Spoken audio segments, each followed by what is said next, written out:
ஆவியானாலும் சோர்ந்து போகும் வேளையிலெல்லாம் சரீரம் ஆத்துமா ஆவியானாலும் சோர்ந்து போகும் வேளையிலெல்லாம் தூதி சத்தத்தால் உள்ளம் நிறைந்தால் தூயரின் பலன் கிடைக்கும்.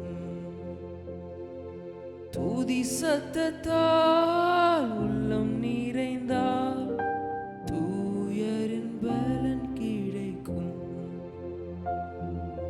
நன்றியால் துதி பாடு நம் இயேசுவை உள்ளத்தால் என்றும் பாடு. நன்றியால் துதி பாடு நம் இயேசுவை உள்ளத்தால் என்றும் பாடு.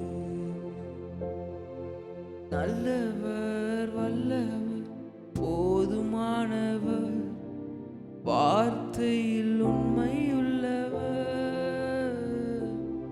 நல்லவர் வல்லவர் போதுமானவர் வார்த்தையில் உண்மையுள்ளவர்.